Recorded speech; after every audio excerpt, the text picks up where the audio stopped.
à tous. Donc aujourd'hui j'interviens tout d'abord pour vous remercier. Donc il n'y a pas forcément énormément de vues sur les vidéos, mais c'est vrai que j'ai des gens qui sont très réactifs, donc ils vont me contacter soit par Messenger, soit par Facebook ou alors d'autres commentaires. Je trouve ça vraiment top. Que les arguments soient positifs ou négatifs, c'est pareil, je trouve ça génial aussi. Donc je réagis forcément parce qu'il y a un élément qui a perturbé 3-4 de mes internautes par rapport à l'acide. Donc forcément hier dans la vidéo, quand je vous ai appris la conception de gommage, j'ai voulu vous faire réagir parce que j'ai envie que les gens prennent conscience quand même que ce qu'ils vont payer un prix quand même assez important dans les grandes surfaces ou dans les centres de beauté par rapport aux produits qu'ils vont utiliser. Je veux qu'on sache qu'on utilise aussi des choses qui sont mauvaises pour la peau. Donc je vous ai sorti le mot acide, donc ça a eu des répercussions énormes quoi, parce qu'il y a des gens qui m'ont dit mais Harmonie, tu te rends compte, l'acide ça a du positif. Oui, l'acide a du positif. Il faut savoir qu'au salon, chaque gommage enzymatique que moi j'utilise, c'est aux acides de fruits en général. Oui, bien sûr. Donc j'ai sorti ce terme-là parce que tous les autres produits, au final, les autres substances, les autres composants, appelez ça comme vous voulez, on ne connaît pas forcément les termes, ils sont hyper compliqués.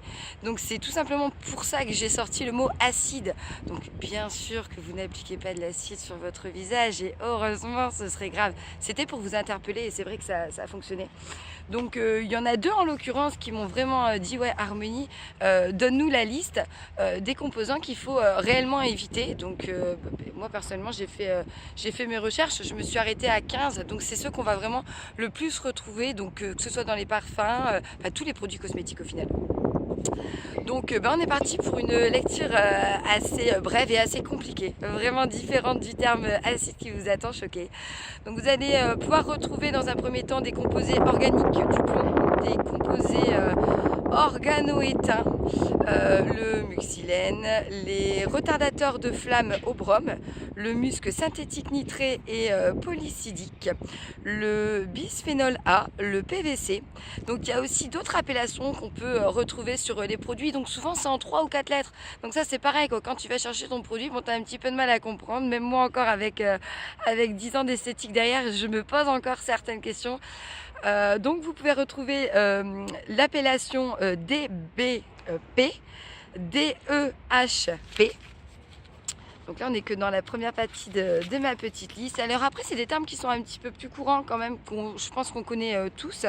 Le dibenzoxidine, donc que vous pouvez aussi retrouver, c'est pareil, sous la forme de PCDD, le dibenzofurane sous la forme de PCDF, le biphényl polychloré, les hydrocarbures, donc ça on le retrouve quand même relativement fréquemment, donc sous la forme de HAP. Ensuite, vous allez avoir la paraffine dorée, donc chlorée, à chaîne courte, donc aussi dite HCH.